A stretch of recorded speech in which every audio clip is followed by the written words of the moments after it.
चतुर्वर्ण्यं भर्गो देवस्य धीमहि धियो यो नः प्रचोदयात्। ओम ऐं ह्रीं क्लीं चामुंडा विच्चे जय योग माया भगवती की।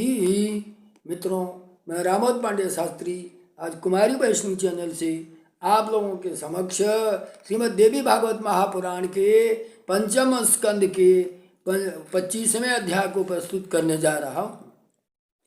जैसा कि पूर्व अध्याय में धर्मलोचन माता जी के पास जाकर शुंभ निशुंभ का भड़कपन करते हुए माता जी को बार बार प्रेरित करते हुए कि आप उनको पति के रूप में स्वीकार कर लो, खूब बढ़ा चढ़ा करके बोला। इस पर माता जी इस अध्याय में कहती हैं कि धर्मलोचन सारी बातें कहने के बाद चुप हो जाता है। इसके बाद भगवती काली हंस करके सुंदर वचन में बोलती है, अरे धूर्त, तुम तो पूरे विदूषक हो और नटों जैसा बात करते हो। मधुर बोलते हुए तुम व्यर्थ ही मन में अनेक विध कामनाएं कर रहे हो। हे मूढ़मते, दुष्टात्मा, शुंभ ने तुझे बलवान को सेना से सुसज्जित करके युद्ध हेतु भेजा है। अतः अब युद्ध करो और व्यर्थ की बात न करो। ये देवी कुपित होकर के शुंभ निशुंभ तथा तुम्हारी अन्य बलवान दैत्यों का अपने बाणों के प्रहार से संहार करके अपने धाम को चली जाएंगी। वहाँ वह मंदमती शुंभ और यहाँ कहाँ ये विश्व मोहिनी जगदम्बा। अब तुम दोनों का विवाह इस संसार में सर्वथा अनुपयुक्त है। क्या अत्यधिक कामार्थ होने पर भी सिंहनी सियार को, हथिनी किसी गर्दभ को अथवा सुरभि किसी सामान्य वृषभ को अपना पति बना सकता है? क्या महत्व की बात माँ ने बोला। और इतना कहने पर वह लज्जित तो होता है, लेकिन धूर्त और दुष्ट लज्जित होने से उनका कोई उन पर असर नहीं पड़ता है। क्या अत्यधिक कामार्थ होने पर भी अब तुम शुंभ निशुंभ के पास चले जाओ और उनसे मेरी सच्ची बात कह दो कि तुम मेरे साथ युद्ध करो, अन्यथा इसी समय शीघ्र पाताल लोक चले जाओ। हे महाभाग, देवी कालिका का यह वचन सुनते ही वह दैत्य धर्मलोचन क्रोध के मारे आंखें लाल करके उनसे कहने लगा। क्या करता है? दुर्दशे, अभी तुझे तथा इस मदोन मत सिंह को युद्ध में मारकर और इस स्त्री को लेकर मैं राजा शुंभ के पास अवश्य चला जाऊंगा। कलह में अनुराग रखने वाली हे काली, रस में भंग पड़ने की शंका में मैं इसमें डर रहा हूँ, नहीं तो मैं अपने तीक्ष्ण बाणों से एक ही क्षण में मैं तुम्हें समाप्त कर देता। कालिका बोली, हे मंदबुद्ध, तुम अनर्गल प्रलाप क्यों करते हो? धनुर्धर वीरों का यह धर्म नहीं है। तुम अपनी पूरी शक्ति से बाण चलाओ, तुम अभी हम लोग को जाने वाले हो। यह वचन सुन करके वह दैत्य धर्मलोचन अपना सुदृढ़ धनुष लेकर के भगवती कालिका के ऊपर पत्थर की सांग पर चढ़ाकर तेज किए गए बाणों की घोर वर्षा करने लगा। उस समय इंद्र आदि प्रधान देवता विमान में बैठ करके आकाश मंडल से युद्ध को देख रहे थे। वे देवी की स्तुति करते हुए उनकी जयकार करते रहते थे। परस्पर उन दोनों में बाण, खंग, गदा, शक्ति तथा मुशल आदि शस्त्रों से अत्यंत भीषण तथा उग्र युद्ध होने लगा। भगवती कालिका ने पहले अपने बाण प्रहारों से खच्चरों को मारकर बाद में उनके सुदृढ़ रथ को भी चूर्ण कर दिया। फिर भी वे बार बार अट्टहास करने लगी। हे भारत, क्रोधाग्नि में जलता हुआ सा वह दानव धर्मलोचन दूसरे रथ पर सवार हो गया और कालिका के ऊपर भयंकर बाण वृष्टि करने लगा। उसके बाण भगवती के पास पहुंच भी नहीं पाए कि वे उन बाणों को काट डालती थी। तत्पश्चात वे कालिका अन्य तीव्रगामी बाण उस दानव के ऊपर छोड़ने लगी। उन बाणों से उसके हजारों सहायक सैनिक मारे गए। तत्पश्चात देवी कालिका ने उनके खच्चरों तथा सारथी को शीघ्रतापूर्वक मारकर उस रथ को भी नष्ट कर दिया। उसके बाद देवी ने अपने सर्प सदृश बाणों में शीघ्रतापूर्वक उसका धनुष काट डाला। ऐसा करके देवी ने देवताओं को आनंदित कर दिया और वे शंखनाद करने लगी। अब रथ से विहीन वह ध्रुमलोचन कुपित होकर एक लोहमय मजबूत परिध लेकर के देवी के रथ के सन्निकट आ गया। काल सदृश भयंकर यह ध्रुमलोचन वाणी से भगवती काली को फटकारते हुए कहने लगा, कुरूपा तथा पिंगल नेत्रों वाली, मैं तुम्हें अभी मार डालूंगा। ऐसा कर करके वह जो ही कालिका पर परिध चलाने की को उद्यत हुआ, देवी ने अपने हुंकार मात्र से उसे तुरंत भस्म कर दिया। तब दैत्य ध्रुवलोचन को भस्म हुआ देखकर सभी सैनिक भयाक्रांत होकर के हाथ हाथ ऐसा कहते हुए तुरंत मार्ग पकड़ करके भाग चले। उस ध्रुवलोचन को मारा गया देखकर आकाश में विद्यमान देवतागण बहुत ही प्रसन्न तथा भगवती पर पुष्प का वर्षा करने लगे। मरे हुए दानव घोड़ों, खच्चरों और हाथियों से पट जाने के कारण यह रणभूमि उस समय बड़ी भयानक लग रही थी। युद्ध भूमि में पड़े हुए मृत दानवों को देखकर गिद्ध, कौवे, बाज, सियार और पिशाच नाचने तथा कोलाहल करने लगे।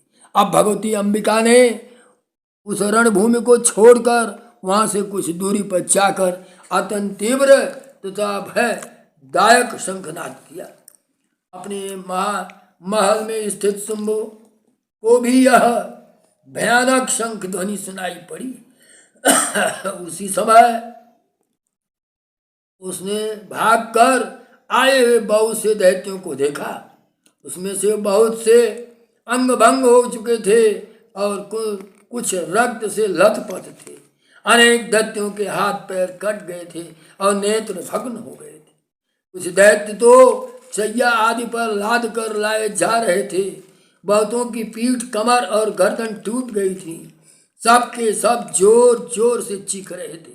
उन्हें देखकर शुंभ निशुंभ ने सैनिकों से पूछा, ध्रुमलोचन कहाँ गया? तुम लोगों इस तरह अंग भंग होकर क्यों आए हो और उस सुंदर मुख वाली स्त्री को क्यों नहीं ले आए? हे मूर्खों, सही सही बताओ कि मेरा सेना वहाँ कहाँ गई है और भय को बढ़ाने वाला वह किसका शंखनाद इस समय सुनाई पड़ रहा है? माता ने जो शंखनाद किया था उस शंखनाद को शुंभ निशुंभ सुने गड़ा हो चुके। सभी गण बोलने लगे, क्या संपूर्ण सेना मार डाली गई है और ध्रुमलोचन भी कालिका के द्वारा समाप्त कर दिया गया है।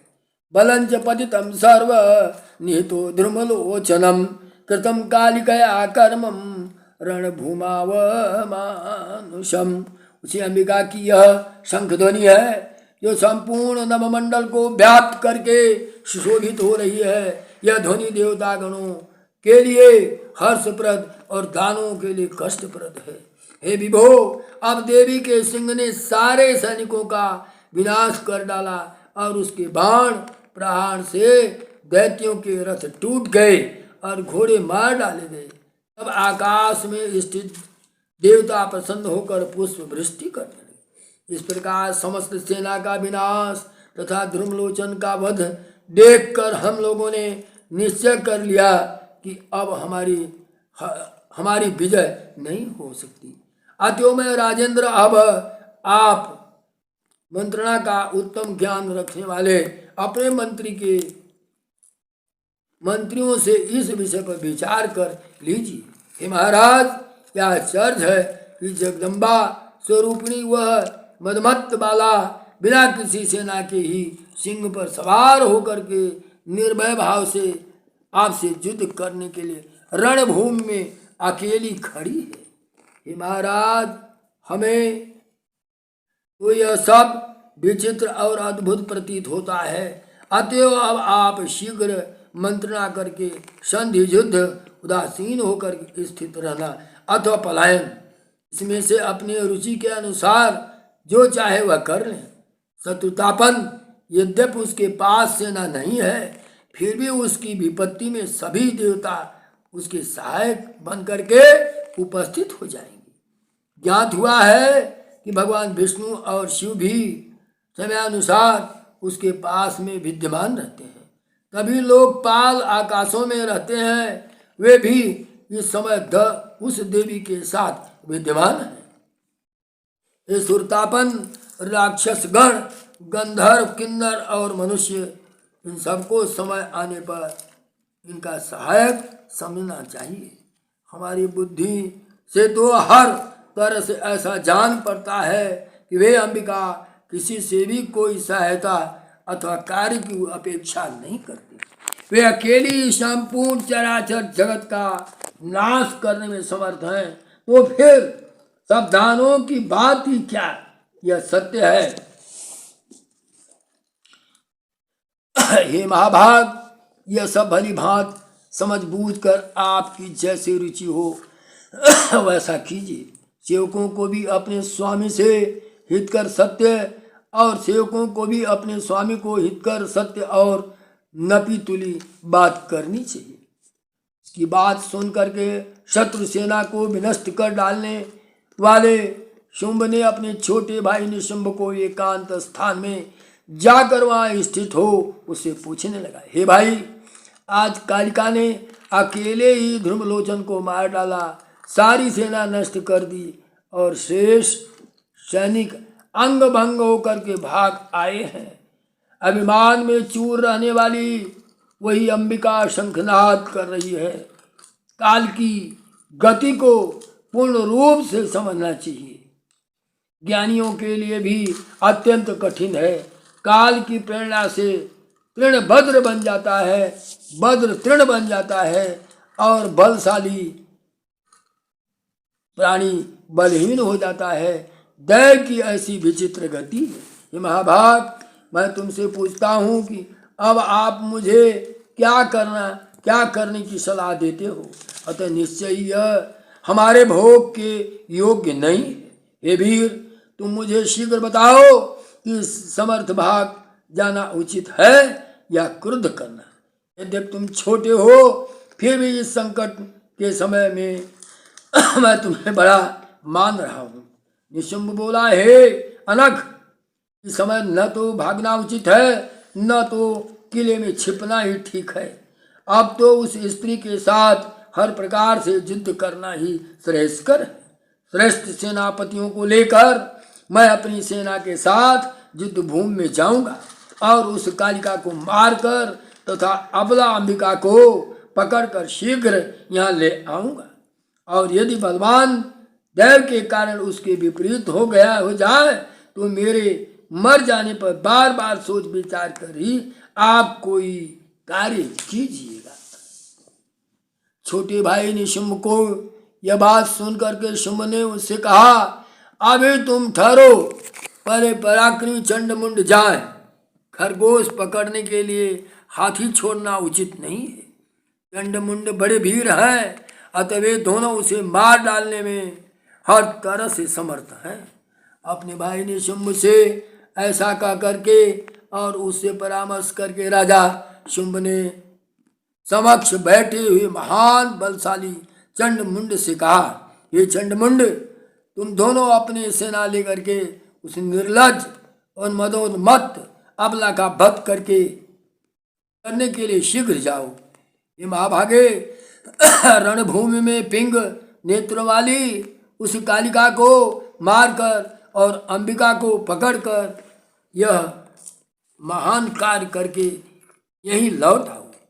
यदि यह मदोन्मत्त अंबिका पकड़ी जाने पर भी नहीं आती है तो अपने अत्यंत तीक्ष्ण बाणों से उस रण भूषिता का भी वध कर देना।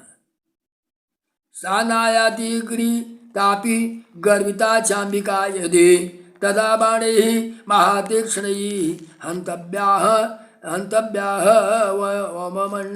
हन्तव्याः व मंडिताः। श्रीमद्देवी भागवते महापुराणे अष्टादशसहस्रस्यां संहितायां पंचम स्कंधे दिव्यास युद्धाय चंडमुंड प्रेषणम नाम पंच जगदम्बे। जय माँ देवी भागवत महापुराण। जय माता योग माया भगवती।